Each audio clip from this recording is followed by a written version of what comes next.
Oke, terima kasih teman-teman. Pak Dipo, itu lukisan yang diarahkan supaya ada laut di belakangnya tuh, karena saya dari Minahasa dan saya suka laut, apalagi isinya itu ikan itu. Saya pemakan ikan, bukan penghafal nama-nama ikan. Dan bagian paling enak dari ikan adalah bagian kepalanya tuh. Karena kepala ikan lebih berguna dari kepala negara. Saya mulai dengan sedikit suasana lain, karena tadi guru saya, Pak, teman juga, Pak Salim Said, memulai dengan cucuran air mata. Atau dia menceritakan sahabatnya Gunawan Muhammad yang bercucuran air mata. Pertanyaannya, apa yang disesali, Tuan? Kalau ada lagu Don't Cry For Me Argentina, itu semacam tipuan dari Evita Peron waktu itu untuk mengambil kembali semangat dari rakyat yang mulai pudar, tidak lagi percaya pada jenderal yang ada suaminya tuh. Don't Cry For Me Argentina. Lu apa liriknya tuh? The truth is I never let you. Itu dasarnya tuh. Jadi kalau kita bicara tangis menangis, memang banyak orang yang bersedih karena demokrasi yang diharapkan, diupayakan oleh Presiden Jokowi batal demi keluarga, bukan demi yang lain. Dibatalkan hanya oleh urusan satu kotak kongguan gitu. Jadi kita bayangkan, tadi statistik diterangkan oleh Jilal, bahwa ada disparitas. Ya oke lah, disparitas terjadi di mana-mana. Tetapi tadi saya dapat berita bahwa, bukan berita, semacam snapshot dari TikTok. Seorang perempuan di Subang mengulas fenomena bertebarannya baliho Kaisang di desa-desa di Jawa Barat. Dan kalau kita bikin semacam praduga bersalah, pertanyaan kita, siapa yang menebarkan itu? Bahkan dikatakan di situ akan disebarkan di seluruh Indonesia. Saya menghitung kira-kira akan ada 10 juta baliho akan disebar di seluruh Indonesia.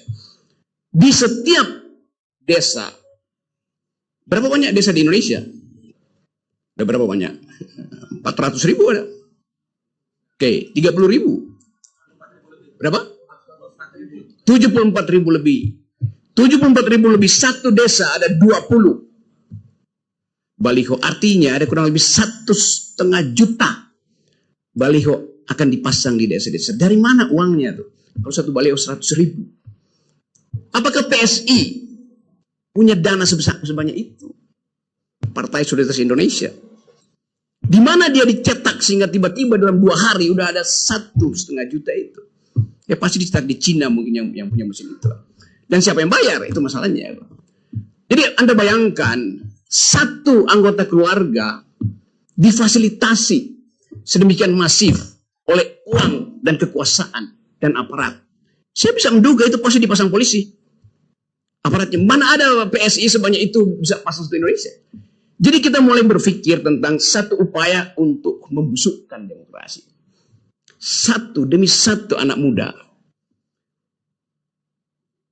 Sedemikian banyak uang dibuang.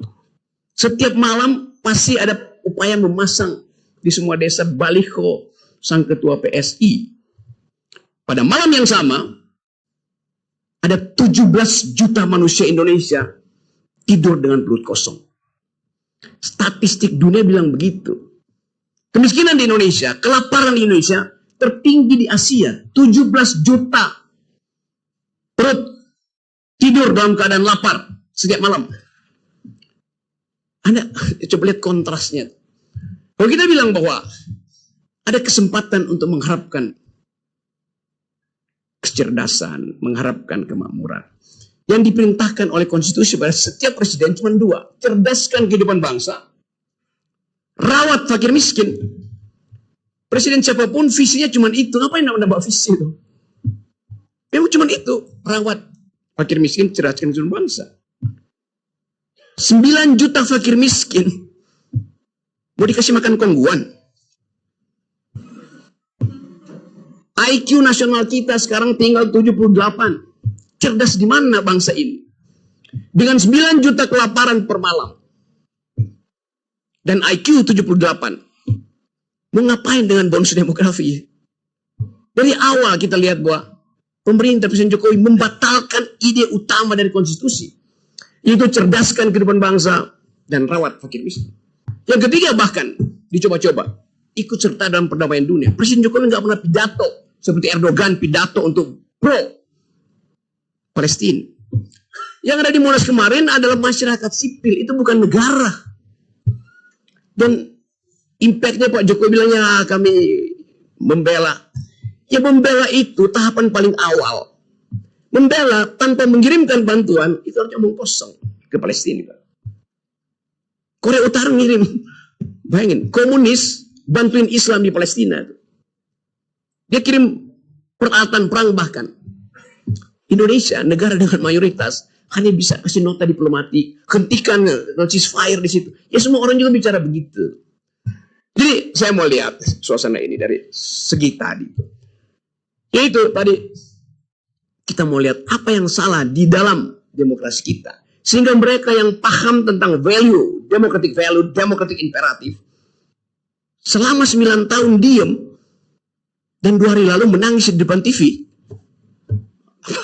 Apa nggak bego tuh? Ngapain nangis? Artinya dari awal dia tidak bisa mendeteksi bahwa dia membeli kucing dalam karung selama 9 tahun.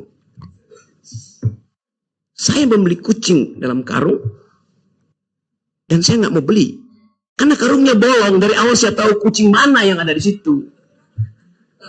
Kan itu dasarnya gitu kan. Jadi apa yang kita sebut sekarang sebagai upaya untuk menghasilkan dignity, apa namanya, martabat sebagai bangsa, nggak ada satu fasilitas pun di dalam olah pikir kita yang memungkinkan kita percaya bahwa akan ada dignity pasca Jokowi pasca Jokowi di-impeach. Kita mesti membayangkan satu radical break hanya mungkin terjadi kalau prosedur demokrasi dibatalkan total. Karena itu prosedur demokrasi sekarang ada peralatan Jokowi untuk memperpanjang dinastinya. Itu prosedurnya. Pakai semua aparat. Jadi kita batalkan dulu prosedur yang dibuat oleh Jokowi, baru Anies bisa menerobos halangan itu. Baru Prabowo bisa lega bahwa dia masuk sebetulnya dalam koridor yang sudah dibersihkan. Baru Ganjar juga bisa berpikir, oh iya saya bukan jadi petugasnya partai. Kan itu dasarnya. Jadi kalau kita mau berpikir radikal tentang demokrasi hari ini, tidak ada hal yang lebih patetik, patologis ketimbang apa yang diperbuat oleh Jokowi di Mahkamah Konstitusi. Karena itu kita menginginkan, dan saya kira harus terjadi satu ucapan yang masuk akal dari Pak Jimli Asidik. Dari forum ini, saya minta Pak Jimli Asidik, Anda asidik bukan as. Itu kita niatkan itu. Karena soal ada keraguan-raguan pada Pak Jimli itu. Dengan mengirim sinyal. Ucapkan aja bahwa saya akan melakukan keputusan yang bersifat radical break. Itu dasarnya, baru kita percaya bahwa dimungkinkan kemuliaan tumbuh lagi. Jimli Asidik bilang bahwa ini republik rasa kerajaan. Kita tunggu konsekuensinya. Kalau dia bikin keputusan yang moderat, itu artinya dia bagian dari punakawan kerajaan. Yes, logikanya begitu. Bicara untuk nyenang-nyenangkan aja. Tapi kita percaya bahwa Jimli Asidik didesain oleh alam semesta untuk jadi messenger, the new kind of democracy itu. Jadi tolong viralkan ucapan saya supaya sampai pada Jimli. Dari Australia saya masih hubungan dengan dia. Saya bilang, Anda diminta untuk jadi seorang etikus, bukan sekedar seorang teoretikus dalam kebijakan negara. Dan itu yang kita inginkan. Rakyat ini menunggu seorang etikus menumbuhkan kembali harapan. Kesempatan itu ada. Karena apapun argumennya, keputusan Mahkamah Konstitusi bilang bahwa yang boleh jadi presiden adalah berumur 40 tahun atau pernah menjabat sebagai kepala daerah. Memang tugas kepala daerah jadi wali kota Solo itu serumit apa? Setiap malam saudara Gibran bisa telepon semua konglomerat di situ untuk bikin proyek. Dia bisa telepon semua BUMN. Erick Thohir setiap minggu bolak-balik ke situ. Nggak ada susahnya jadi wali kota Solo. Tetapi kenapa itu diistimewakan pada dia? Lebih sulit jadi rektor Pramadina daripada jadi wali kota Solo. Yes. Rektor itu mesti mengasuh pikiran generasi ke depan. Hanya itu. Jadi bayangkan misalnya, kalau Didik Rahbini diusulkan oleh mahasiswa Pramadina dengan menjudicial review 40 tahun itu dan mengatakan bahwa Didik Rahbini punya pengalaman memimpin Pramadina, punya pengalaman memimpin LP3S, punya pengalaman memimpin Indef, punya pengalaman memimpin keluarganya. Seluruh fasilitas itu dibandingkan dengan kemampuan Gibran memimpin, surplusnya ada pada Didik. Kan itu dasarnya kan. Kalau begitu semua rektor berhak untuk jadi calon. Sekarang kita bikin proposal judicial review baru. Mau nggak MK terima? Kami meminta supaya dengan argumen yang sama, setiap pemimpin universitas berhak menjadi calon presiden. Masih ada waktu 2 hari. Buat duel argumen itu. Itu yang saya maksud, kita mau uji habis-habisan. Jadi kalau Mahkamah Konstitusi bilang, ya ini kan, nggak ada. Itu dari awal, algoritmanya diarahkan pada Gibran, seorang. Itu dasarnya. Sekarang, kita mulai mengerti bahwa ada Gibran di situ, ada Kaisang di PSI. Dulu saya orang pertama yang memberi ceramah di PSI tentang apa yang namanya solidaritas. Diminta oleh Grace Natali. Di samping saya ada si Raja Antoni yang sekarang nggak lagi raja, dia jadi penunggang kuda. Minta menerangkan apa itu the very idea of solidarity itu. Minta diterangkan apa artinya mawar merah sebagai lambang partai. Bahwa lambang solidaritas itu adalah lambang kesosialan manusia tuh. Lambang yang dimulai sejak kita mengerti demokrasi. Yaitu di suatu pagi di 1789 di alun-alun kota Paris. Raja Louis XVI diuji diktumnya oleh rakyat Prancis. Rajanya bilang bahwa mahkota saya dipasangkan oleh Tuhan dari langit. Nggak mungkin jatuh dari kepala saya. Kata Raja Louis XVI. Raja bilang, oke, kita uji. Ditaruhlah kepala raja di atas pisau gilotin, pisaunya dalam 2 detik. Bukan sekedar mahkotanya copot dari kepalanya, kepalanya copot dari badannya. Dari situ kita mengerti apa artinya demokrasi itu. Vox populi, suprema lex.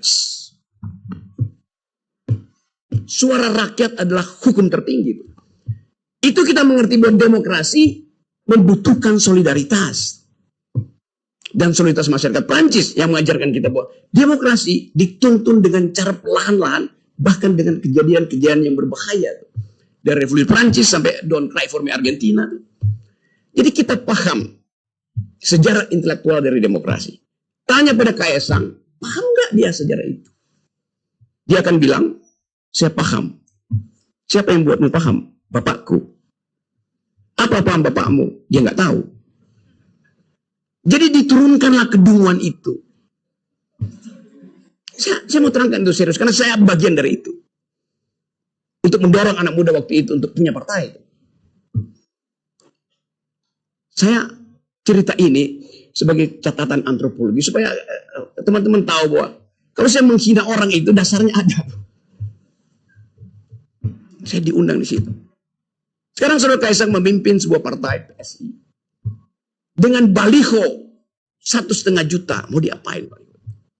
Lambang dari partai itu adalah mawar merah, tanda sosialisme Eropa. Mestinya kita bertanya, tanda partai PSI itu apa sekarang? Masih mawar merah? Bukan. Menjadi kulit pisang. Kan Saudara Kaisang nggak ngerti mawar merah, dia ngerti kulit pisang. Sebagai pengusaha pisang goreng. Saya mau mengolok-olok itu dengan sengaja. Hanya dengan olok-olok itu, kita dibuka pengetahuannya. Yang saya sebut sebagai kemarin bajingan tolol, Jokowi bajingan tolol. Sekarang saya olok-olok semua orang. Gak ada artinya lagi dibandingkan dengan kemarahan publik hari ini yang setiap hari menghina, menghujat Presiden Jokowi. Dan itu dianggap sebagai, udah biasa yang mesti dihina, dihujat. Tadi saya mulai dengan ada anak muda dari Subang yang mengolok-olok Kaisang dan dengan sendirinya keluarganya.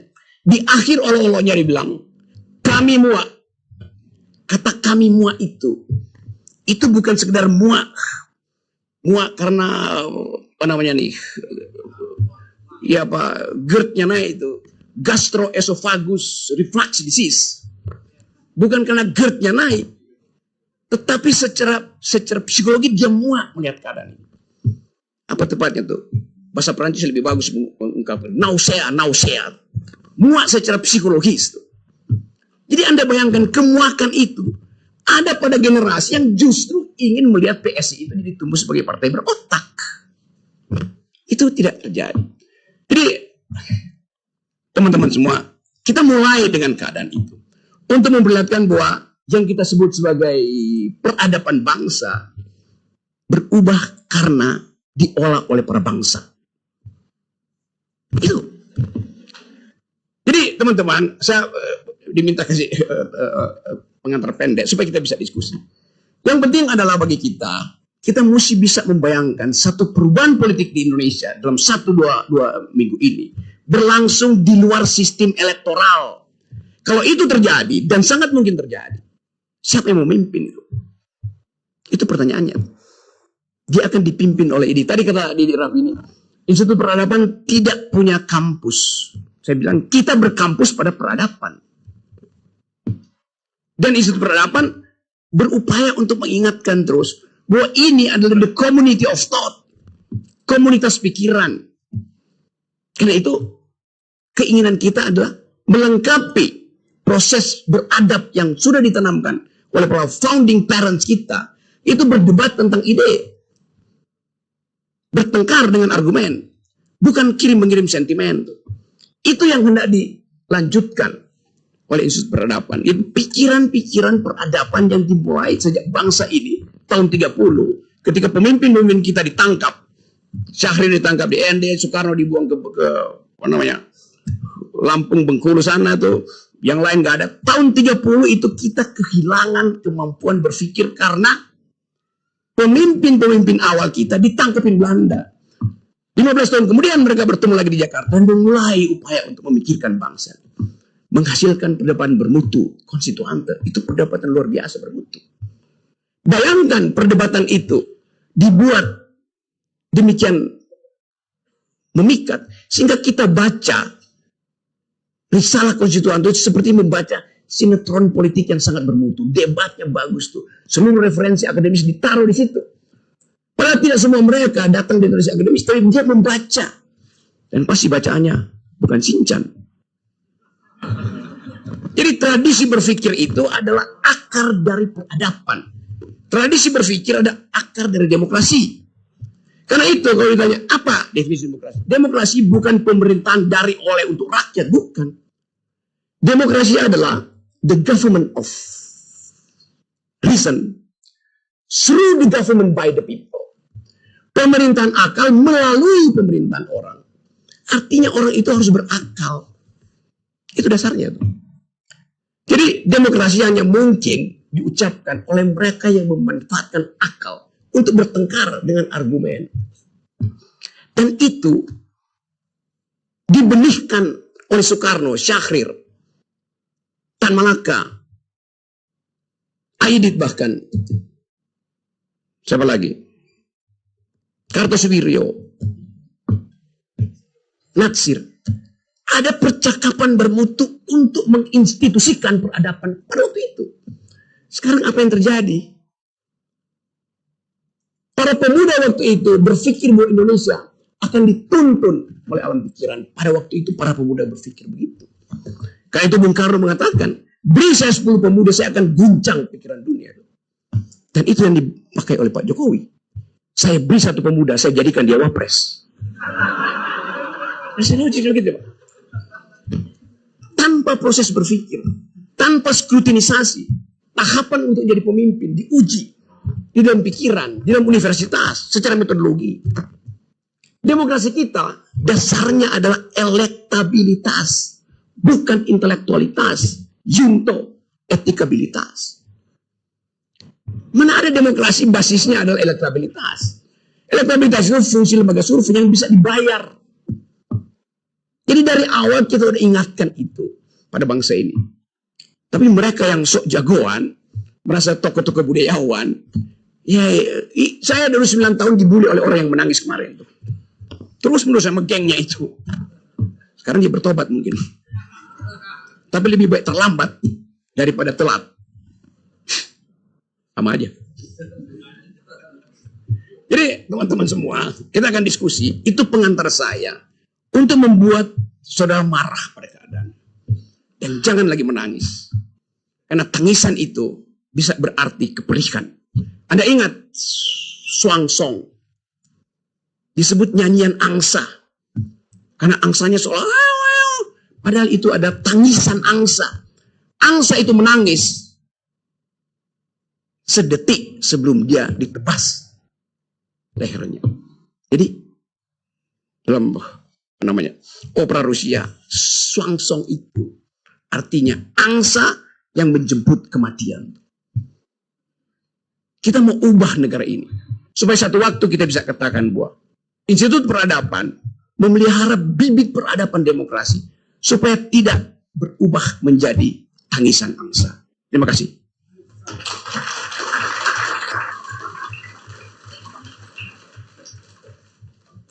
Luar biasa. Terima kasih Bung Rocky. Kita tanya jawab ya dengan Gloria. Mungkin pertama saya akan minta sebentar Mbak, boleh saya minta dulu dari Sahibul Bait dari para Madinah, mungkin penangkap pertamanya. Tadi ada Pak Handi Risa katanya. Ya, Pak Handi Risa, Pak. Silakan Pak Dr. Handi Risa, Wakil Rektor dari Universitas Paramadina. Terima kasih moderator, terima kasih Bang Rocky. Sebuah pengantar yang sangat inspiratif dan menurut saya harusnya anak-anak muda yang hadir pada hari ini itu seperti yang tadi Bung Rocky katakan harus bangkit kemarahannya gitu, dengan melihat kondisi yang ada hari ini. Karena masa depan ini tentu dengan tadi juga sudah disinggung bonus demografi yang ada, harusnya mereka lah yang harusnya lebih marah daripada orang tua kita pada hari ini. Karena mereka pemegang ataupun yang akan menjalankan ya, Republik ini 20-30 tahun mendatang. Saya ada 4 hal yang mungkin mencoba untuk merenung dan juga melihat kondisi bangsa kita hari ini ya, Bung Rocky. Saya melihat kenapa kita menjadi seperti ini. Apakah karena sistem kita atau karena sumber daya manusia kita? Nah, mungkin masing-masing itu berkontribusi terhadap kondisi yang ada.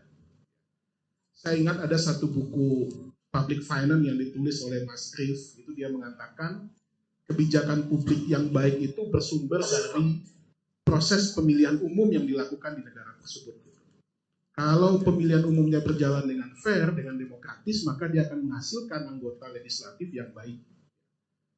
Nah, tapi kalau kita lihat hari ini, yang elected di kita, atau yang kita katakan pemilihan secara demokrasi pun, secara demokratis pun tidak menghasilkan individu-individu yang terbaik gitu.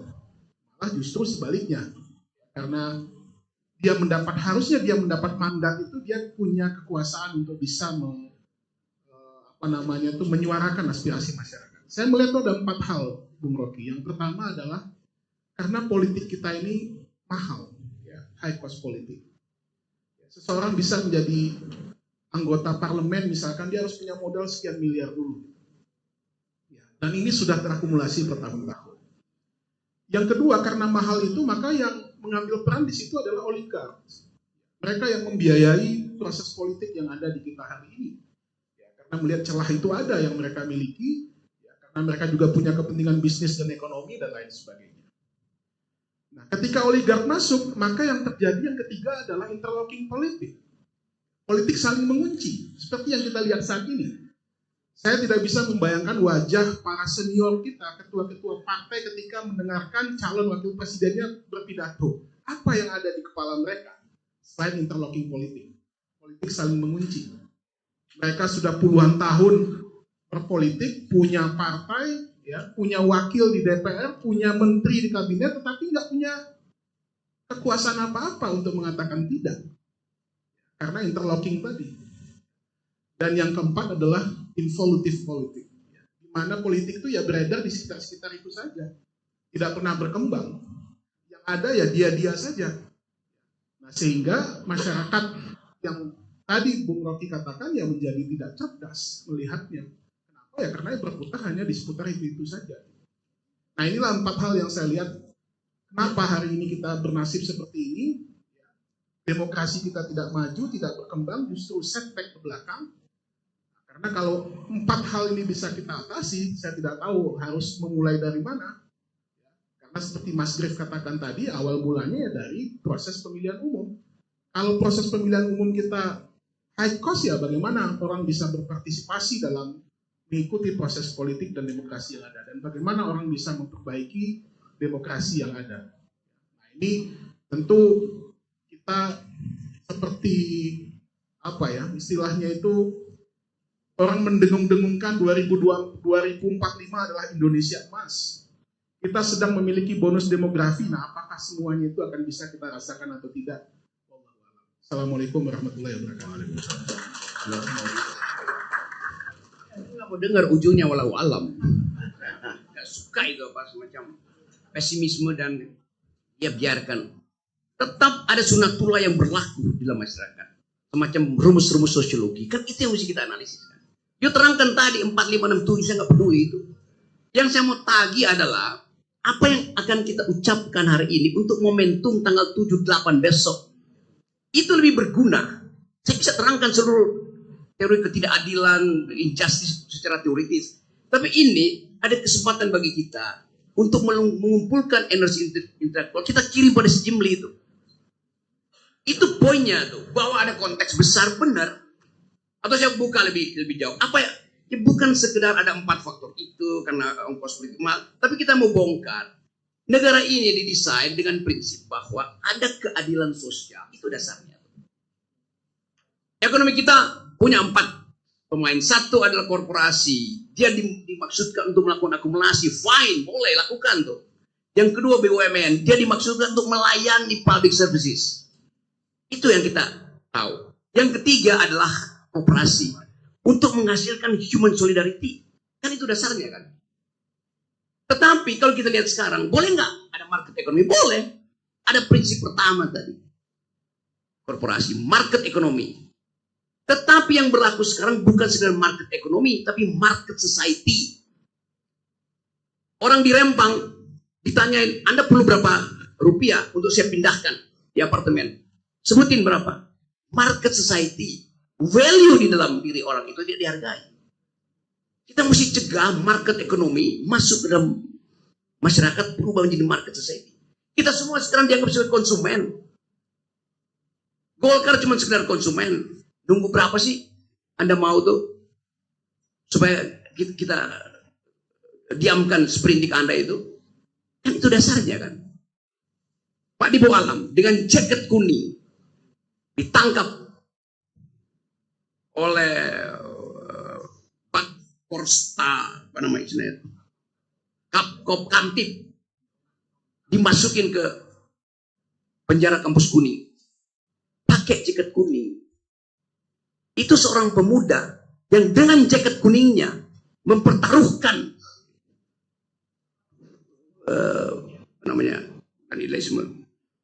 jumlah tahun belajarnya di UI yang mungkin bisa dia DO. Dia mempertahankan jaket kuningnya untuk janji bahwa universitas tidak boleh diasuh oleh feodalisme, tidak boleh diasuh oleh korupsi segala macam. Pada waktu itu dia Alam Pemuda. Sekarang ketua partai yang pakai jaket kuning tunduk pada seorang pemuda dulu. Itu yang namanya kontradiksi peradaban.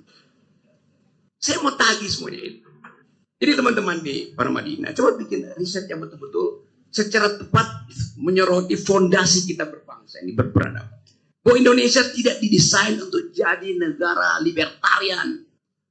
Karena itu tidak boleh koperasi itu sekedar hidup dengan menunggu tetesan trickle down CSR dari korporasi. Demikian juga BUMN tidak boleh berbisnis dengan rakyat. Anda diminta untuk servis rakyat. Sekarang BUMN pajakin rakyat melalui proyek-proyeknya. Jadi redesign, dan itu perlu radical break, teman-teman. Jadi Anda betul tadi mengatakan ini ada problem dengan pemilu. Iya, tetapi di balik itu ada paradigm yang dirusak oleh keinginan kita untuk menimbulkan sensasi. Pak Jokowi berupaya terus untuk memperlihatkan legacy dia adalah sesuatu yang tangible. Ibu kota, kereta cepat segala macam. Yang dalam mungkin 2 dekade ke depan atau 2 kali 8 tahun itu jadi rongsokan. Kereta cepat, siapa yang mau naik kereta cepat? Kalau ada drone bisa pindahin Anda dari Paramadina ke Madinah.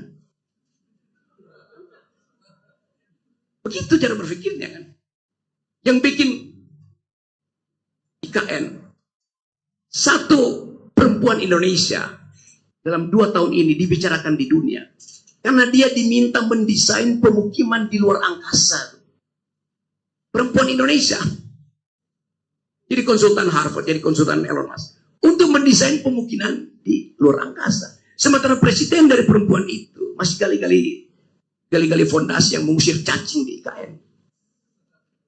Konyol kita berpikir. Teknologi berubah setiap 8 jam. Jadi sekali lagi, kondisi kesosialan manusia terhalang oleh ambisi presiden untuk terus memelihara legacy dia yang sifatnya material. Itu dasarnya. Terima kasih. Terima kasih. Sebentar sebelum Mbak, saya minta tolong Pak Laude Komaludi dulu. Silakan mau memberikan tanggapan dari Institut Peradaban. Baik, terima kasih Bilar. Pak Rocky. 13 tahun ketika Amerika mau diproklamikan, maka para tokoh bangsa itu sudah berbicara tentang peradaban. Seperti apa peradaban Amerika? Mereka sampai kepada kesimpulan bahwa peradaban harus dibangun di universitas. Jadi, demokrasi yang mereka kembangkan itu dari awal sudah didesain harus lahir di perguruan tinggi. Saya ketika masih di Amerika, saya ambil course yang namanya American Democracy. Pada waktu itu bersamaan dengan pemilihan presiden dan saya ikut 4 presiden, saya ambil salah satu di antara mereka, hanya ingin mengasah seperti apa demokrasi dan peradaban Amerika itu dibangun. Poinnya adalah ketika universitas bungkam dan tidak lagi bersuara, maka di sanalah demokrasi itu mulai runtuh sebenarnya. Ketika di peradaban ini, ketika Jokowi pertama kali terpilih, Pak Salim masih ingat, saya diminta untuk bicara, saya bilang, Pak Jokowi bukanlah orang yang bisa dipercaya. Baru terpilih itu, waktu itu. Kenapa? Ketika saya menjadi rektor Universitas Islam Sultan Agung, isu tentang mobil SMK digulirkan sebagai seorang engineer, saya kirim utusan. Itu dia bilang, bohong saja, cuma akal-akalan. Kalau ini ditarik sampai sekarang, ya kita juga yang salah. Karena kita tidak cukup memeriksa kucing yang kita beli itu adalah kucing yang sebenar-benar kita tahu. Itulah problem kita demokrasi di Indonesia. Saya kira itu yang ingin saya sampaikan. Terima kasih. Assalamualaikum warahmatullahi wabarakatuh. Bung Rocky, Betul, demokrasi itu diasuh oleh pikiran. Satu waktu di abad 16 ada seorang wartawan datang pada seorang pemikir demokrasi namanya Jean-Jacques Rousseau. Wartawan itu bertanya, Profesor Rousseau, apa yang menyebabkan demokrasi gagal di Roma? Tahun 100 Roma itu berantakan. Pada itu negara demokrasi pertama. Kenapa Roma gagal memelihara demokrasi itu? Jean-Jacques Rousseau bilang begini, demokrasi itu ibarat buah, sangat bagus buat pencernaan, tetapi hanya lambung yang sehat yang mampu menerimanya. Dan kita, lambung macam apa yang dipunyai oleh Erlangga?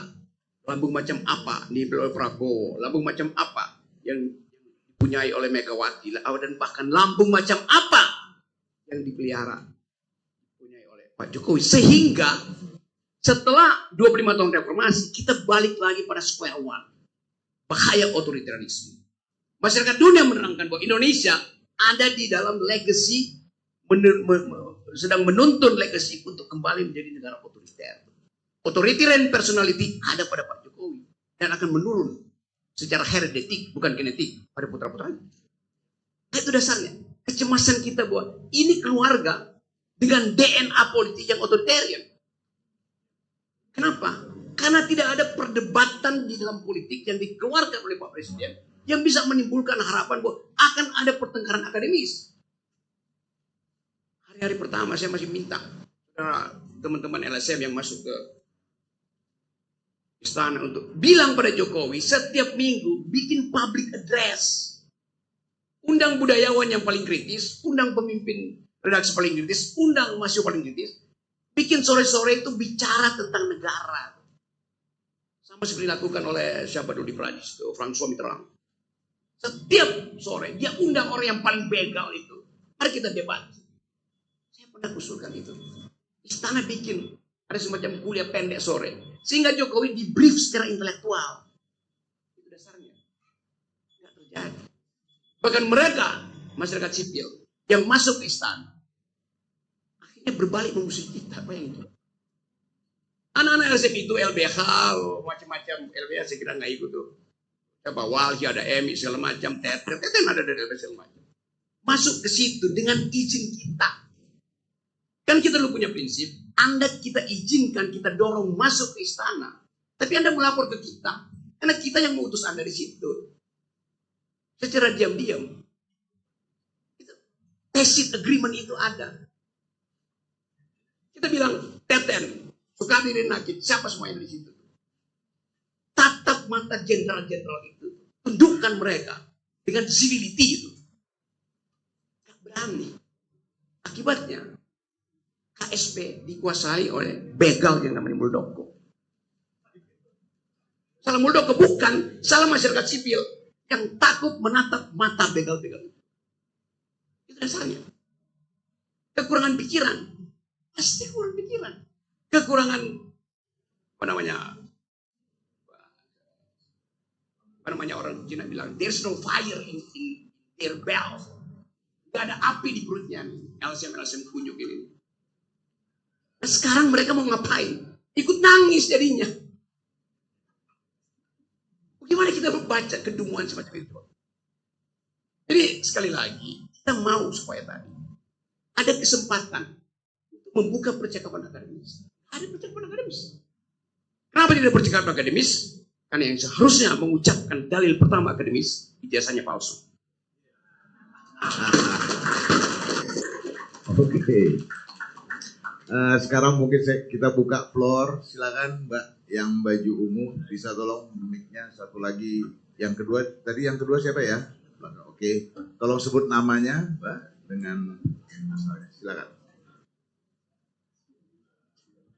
Nama saya Nina dari Jakarta, seorang penulis.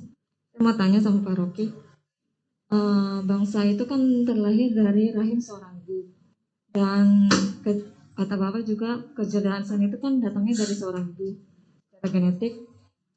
Tapi di sisi lain Bapak bilang kebijakan itu ada yang dungu gitu kan. Bagaimana Bapak bisa menjelaskan paradoks itu sendiri? Dan bagaimana Pak Rocky bisa menilai seorang perempuan itu cerdas secara genetik tanpa dididik di sekolah? Terima kasih. Selamat siang. Sekalian atau gimana Bung Rocky, atau satu-satu? Satu, oke, silakan.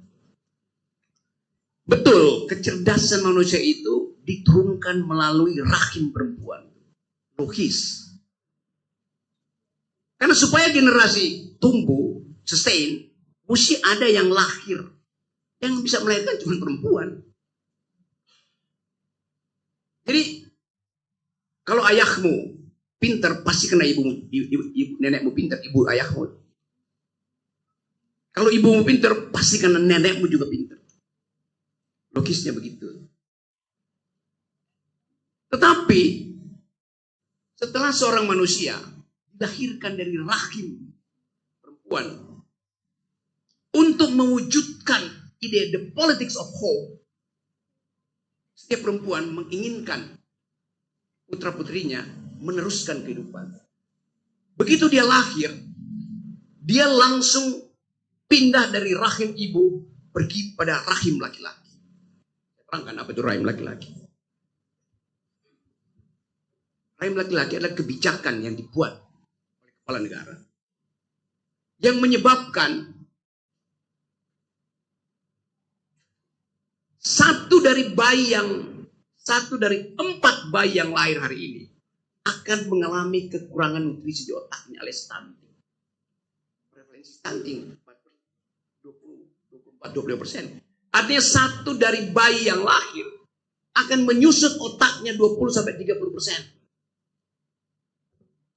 Dilahirkan oleh ibu untuk jadi cerdas. Begitu pindah ke rahim APBN, dia jadi dungu di situ. Itu namanya rahim laki-laki. Karena hak si bayi untuk memperoleh vitamin, memperoleh kacang hijau, memperoleh susu, berubah menjadi biaya untuk aspal jalan tol Jokowi. Trade off-nya di situ. Tidak mungkin kecerdasan itu tumbuh tanpa nutrisi. 1/4 dari nutrisi bayi, 1/4 dari APBN yang seharusnya tiba di puskesmas berubah menjadi fondasi IKN, berubah menjadi kereta cepat. Itu yang terjadi. Merampok APBN untuk membiayai legacy yang sifatnya material. Jelas. Jadi pembodohan itu terjadi karena si bayi pindah dari rahim ibu pergi pada rahim laki-laki. Rahim laki-laki. Rahim dinasti. Lebih dari itu, bayi yang sama, begitu dia lahir, dia sudah dibebani oleh hutang Jokowi 40-50 juta per bayi. Hutang kita itu gabung jadi 17 triliun. Semua hutang negara. Harus dibebankan pada si bayi ini. Jadi Anda bayangkan, semua perempuan Indonesia, begitu dia hamil, gembira, akan ada masa depan. Bergairah ibunya, wajahnya cerah. Lembaga survei datang, ibu, Anda senang gak hamil? Senang. Kan akan ada generasi yang akan jadi bonus demografi. Tapi coba lembaga survei bertanya langsung pada si bayi. Hai bayi, mau gak kamu lahir hari ini? Beri saya preferensinya. Datang ke Paramadina. Paramadina datang, kasih data pada si bayi. Sebelum disurvei, kasih data dulu dong baru fair. Bayinya mengerti bahwa kalau dia lahir hari ini, dia akan dibebani utang 50 juta. Kalau dia lahir dari ini, mungkin sekali dia dari 4 bayi itu kena stunting, otaknya berkembang. Maka rame-rame bayi itu bilang, kami ingin tinggal di rahim ibu. Itu jawaban jujur dari bayi. Jadi saya mau menerangkan demografi itu. Untuk memperlihatkan bahwa semua kebijakan yang disebut pembangunan, itu menghina dari awal intelektualitas manusia. Merendahkan intelek kita. Karena Pak Jokowi hanya ingin memamerkan sesuatu yang tangible, terlihat. Kecerdasan memang tidak terlihat. Karena memang nggak ada pada dia mungkin. Itu yang kita lihat kan. Pak Jokowi keluarin semua kartu-kartu Indonesia Pinter. Kartu, apalagi Manula, kartu sehat segala macam. Ada satu kartu yang dia nggak mau keluarin. Dia mau pegang sendiri. Namanya KID. Kartu Indonesia Dungu.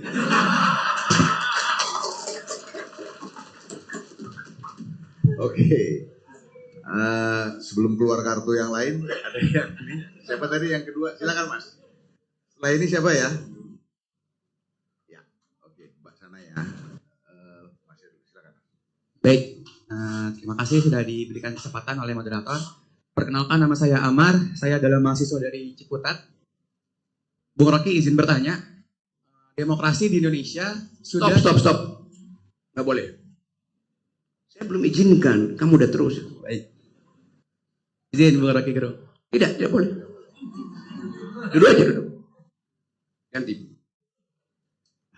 Ini orang nggak ngerti hak dia itu. Anda nggak boleh minta izin bertanya. Anda di sini untuk menggugat saya, jangan sekedar bertanya. Membantah pun Anda dilindungi oleh undang-undang Paramadina. Yang lain. Oke. Silakan Mbak. Yang belakang. Mas tolong. Mic-nya. Jangan minta izin ya.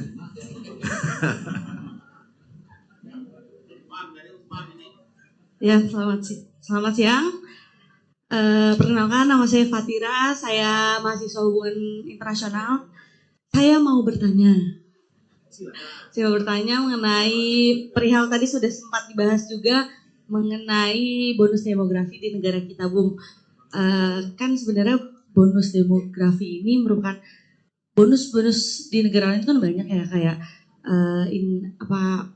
Arab punya bonus lainnya. Kalau kita nanti diproyeksikan di tahun 2045. Nah, saya mau bertanya nih, kan sudah seharusnya bagi suatu negara untuk mempersiapkan di bonus demografi ini untuk dimaksimalkan. Apakah nanti di tahun 2045 akan menjadi bonus demografi yang layak atau justru malah gagal gitu kan ya, Bung? Nah, saya mau bertanya, apakah sebenarnya kita tuh dalam kepemimpinan akan sama aja gitu? Karena negara kita tuh sudah diproyeksikan dan sudah diatur sedemikian rupa, entah itu di rencana jangka panjangnya yang juga tertarik rencana jangka pendeknya, itu akan sama-sama saja. Paling dengan masuknya seorang pemimpin nantinya siapapun itu hanya menambahkan atau menginovasi, Bung. Menurut Bung bagaimana mengenai rencana dan proyeksi itu tuh sebenarnya sudah sama aja dan tinggal ditambahkan inovasi, atau masih pentingnya ideologi suatu pemimpin di dalam memaksimalkan bonus demografi kita di tahun 2045. Terima kasih, Bung. Selamat siang. Coba saya koreksi dulu ya, istilah bonus demografi. Istilah konyol, salah tapi dipakai terus itu. Anda baca literatur, gak ada istilah bonus demografi. Yang ada demographic dividend. Cuman Jokowi kan, jangan terus dah. Bonus itu diberikan cuma-cuma. Dividen artinya mesti ada dulu investasi, baru bisa dapat dividennya. Ada yang diinputkan di sini. Dari awal Anda bisa tentukan bahwa gak akan ada bonus demografi kalau bayi yang lahir hari ini dia harus bayar utang dulu dan isi kepalanya akan drop 30% otaknya. Mana mungkin ada bonus demografi kan? Kesalahan kedua adalah kabinet sama Jokowi nggak pernah menerangkan bahwa bonus demografi kalau pakai istilah mereka itu baru disebut bonus dibandingkan dengan perkembangan demografi yang sama di Filipina, di Thailand, di Vietnam misalnya. Pak Jokowi bilang kalian anak-anak muda, kalian akan bonus demografi, kalian akan punya penghasilan 10 kali lipat sejak sekarang. Masuk akal. Kan ekonomi kita bertumbuh, apalagi kalau Jokowi di impeach itu. Kita akan dapat bonus demografi 10 kali lipat pendapat kalian 2045. Senang kalian? Iya. Itu kalau anak muda seumur kalian di Vietnam, Thailand, Hong Kong, Singapura, negaranya bertumbuh cuma 2 kali lipat baru Anda bonus. Nah karena itu kalau misalnya IQ orang Singapura 105, IQ kita 78. 10 tahun kemudian dia bertumbuh 30 kali, kita cuma bertumbuh 10 kali, tetapi kita miskin. Karena itu namanya perbandingannya begitu cara membaca statistika. Jadi begitu cara kita melihat, jangan kita dihipnosis. Anda akan, iya bonus demografi, kalau cuma ada satu negara di Asia, yaitu Indonesia. Kan mesti ada perbandingan, apalagi negara lain yang Eropa misalnya bisa speed up berkali-kali lipat. Jadi batalkan ide itu. Akan ada bonus demografi versi Jokowi. Kamu ganti sendiri. Bonus demografi versi Bapak Madinah, bila IQ nasional kita udah minimal 112. Terima kasih, Bung. Mas, saya kasih kesempatan yang tadi. Kalau mau naik, tapi jangan pakai minta izin ya. Bung Rocky ini baik orangnya. Ayo, silakan.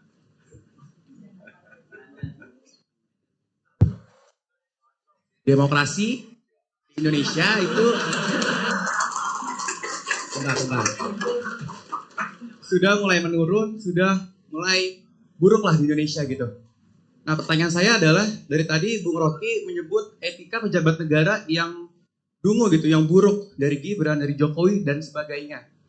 Nah pertanyaan saya adalah, etika warga negara di Indonesia, apakah mempunyai korelasi dengan etika pejabat negara yang ada di Indonesia gitu?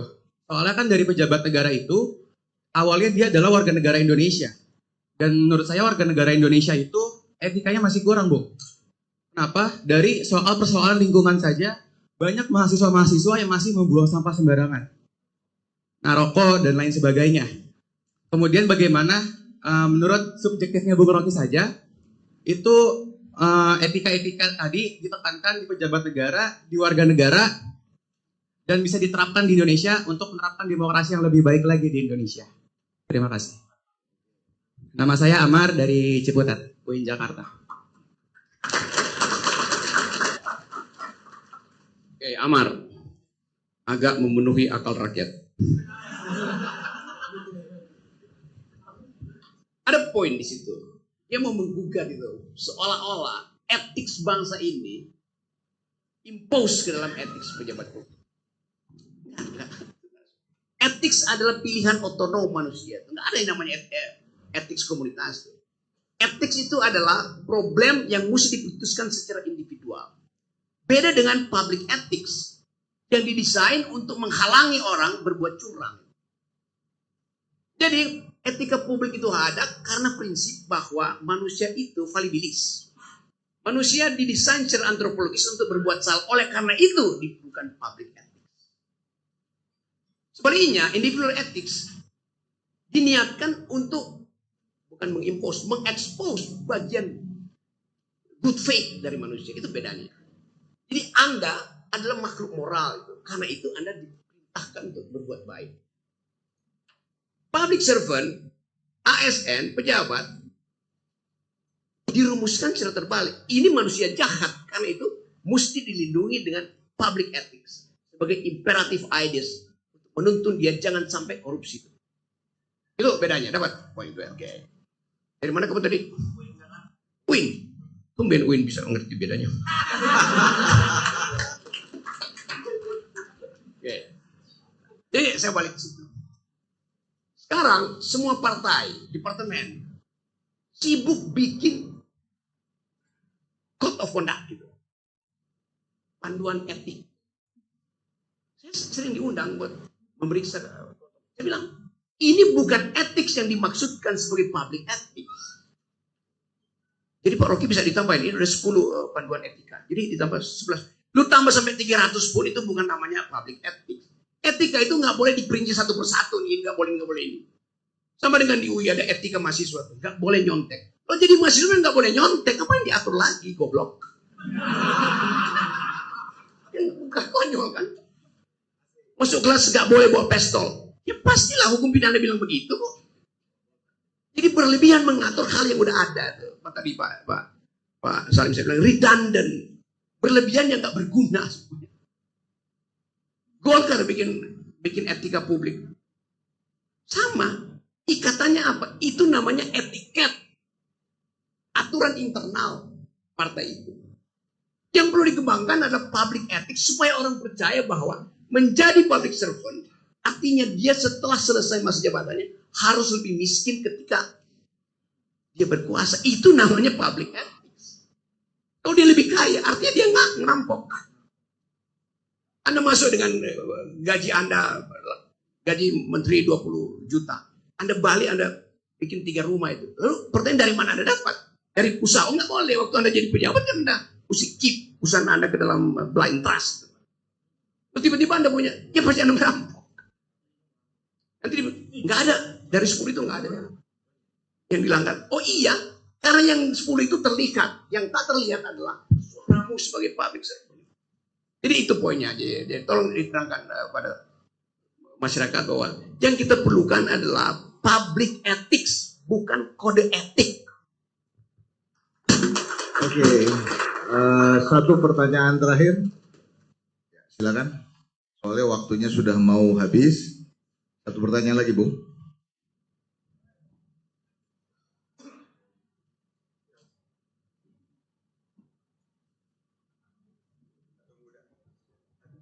Selamat siang, Bung. Ya. Saya mau bertanya berkaitan dengan apa yang Bung tadi sempat jelaskan bahwa kita ada tren pergeseran dari market apa tadi barusan ke market society. Maksudnya market ekonomi menuju ke market society. Yang saya takutkan adalah market society itu membawa otomatisasi di dalamnya. Orang-orang terbiasa dengan sesuatu yang sifatnya otomatis. Nah, saya takutnya 2040 bukannya bonus atau sesuatu yang cuma-cuma. Semuanya pengen semuanya otomatis, bahkan pemerintahan pun jalan secara otomatis. Nah, apa yang mesti dilakukan untuk menggerakkan masyarakat yang memang sudah menjadi market society yang tergantung sama sesuatu yang sifatnya otomatis. Pertama itu, jangan sampai nanti menurut peribahasa ya, bagai kerbau dicucuk hidungnya mau-mau aja gitu. Nanti orang-orang ini justru berubah. Bagai kerbau yang dicucuk hidungnya justru bangga karena dianggap piercing gitu, cucukannya gitu. Ya, sampai situ. Makasih. Oke, coba kita lihat soal itu di dalam global ideas of recent civilization. Sekarang kalau kita lihat riset dunia itu, di semua universitas ada 3 cluster riset. Satu adalah soal human genome, soal DNA, yang sudah diriset kira-kira 30-40 tahun. Dan mungkin udah selesai tapi tinggal 9-9-nya. Tempel-tempel. Supaya kita paham, anak UIN tadi yang cerdas itu, Amar, Anda ada semester berapa sekarang? Semester 3. Rencana Anda DO semester berapa? 7, Bung, 7. Ya, jadi punya rencana untuk DO, bukan untuk menyelesaikan. Artinya dia tahu di semester 7 dia udah menguasai cluster riset tertentu. Di dunia riset tentang human genome masih berlangsung tapi polanya udah selesai. Kita bisa tahu kita asal usulnya saya di gambarnya Pak Dipo Alam saya datang dari Minahasa. Tapi mungkin saya datang dari semak-semak Afrika 4 juta tahun yang lalu. Oke, human genome kita bisa lihat di dalam peta genome manusia. Riset kedua adalah soal big data. Untuk mempelajari behavior kita dalam konsumsi, di dalam relasi seksual. Jumlah hormon yang diproduksi setiap kali Anda terangsang lewat film porno, berapa persen yang oksitosinya, berapa persen dopamin, segala macam itu bisa diriset. Dengan Anda punya handphone, orang tahu behavior Anda, orientasi politik Anda. Sudah berapa kali diseruduk banteng, sudah berapa kali diikat di pohon beringin, nah itu juga bisa ketahuan. Jadi itu riset tentang big data yang bisa diserap dari aktivitas kita untuk teknologi. Riset ketiga soal artificial intelligence, AI, yang bisa menyebabkan kita saling memalsukan diri. Nah, ini riset yang sedang tumbuh di dunia. Di BRIN risetnya hanya boleh berlangsung berdasarkan prinsip Pancasila. Kata Ibu Mega begitu. Gak boleh ada riset lain kecuali dituntun oleh Pancasila. Riset yang dituntun oleh ideologi itu bukan riset.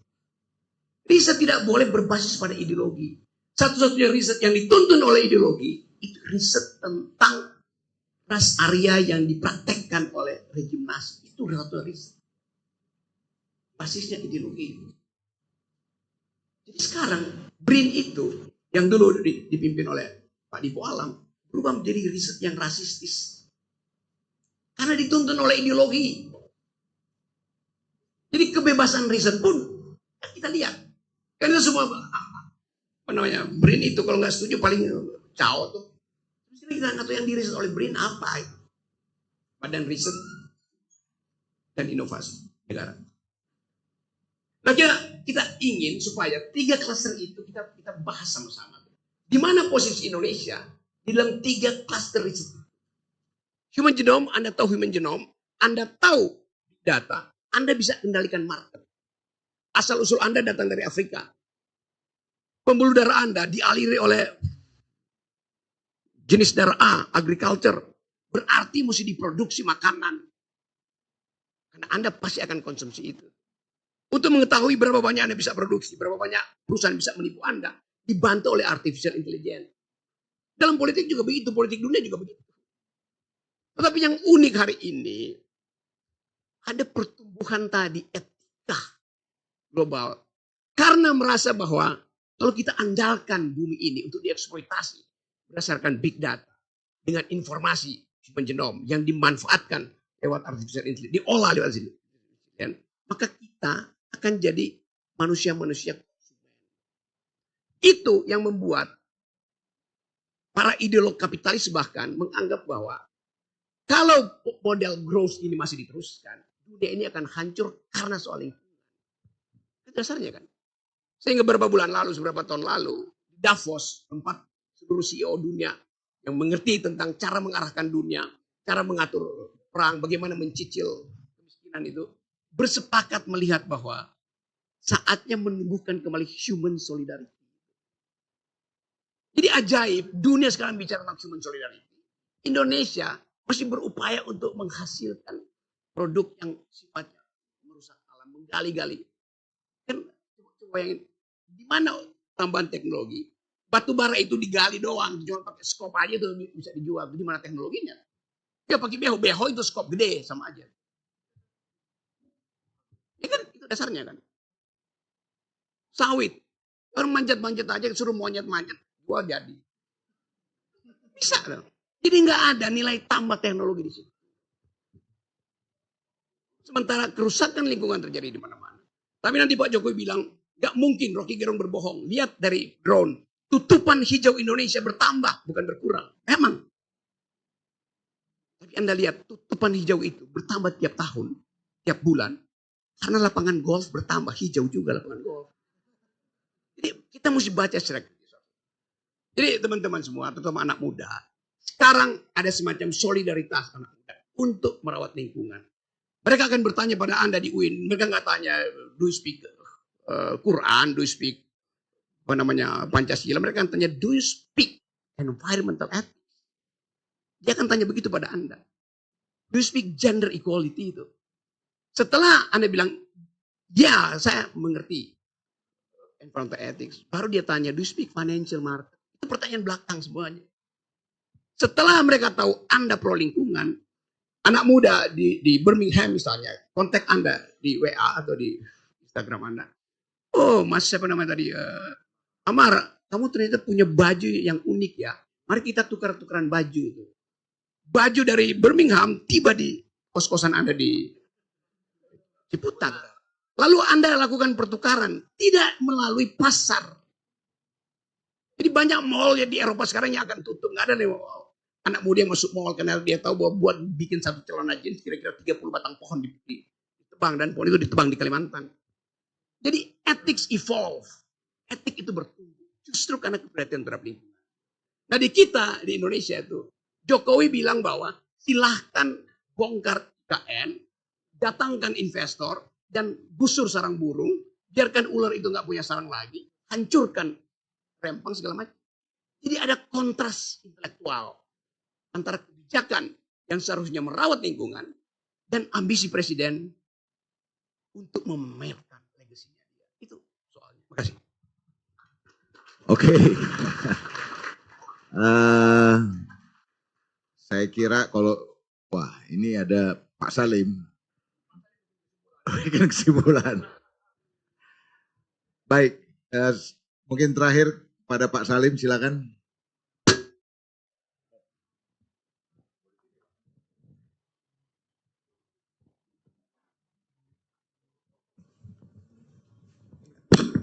Ya,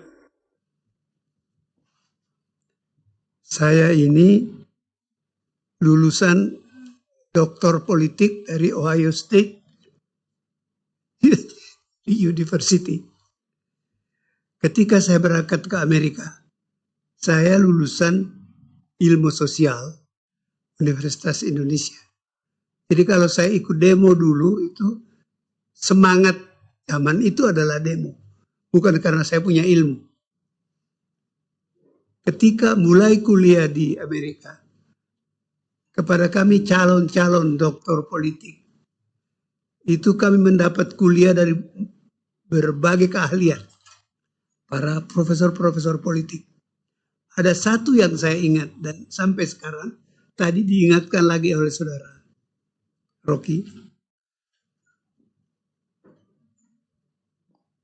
Kata profesor itu, each country deserve its own government. Setiap negeri mendapatkan pemerintahan yang pantas dia dapatkan. Jadi itu membawa saya kepada tadi analisa saudara Rocky yang sebenarnya menurut saya tidak seluruhnya harus kita serahkan kepada Jokowi. Sebab Jokowi itu adalah refleksi dari kita. Karena kita bodoh, IQ-nya rata-rata rendah, ya kita pantasnya dapat presiden seperti itu.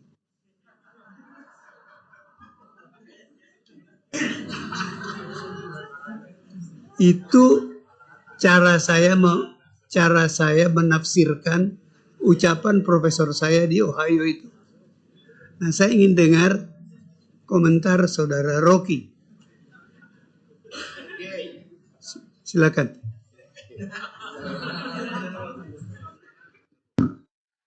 Oke, Profesor Haji Salim Said. Ya,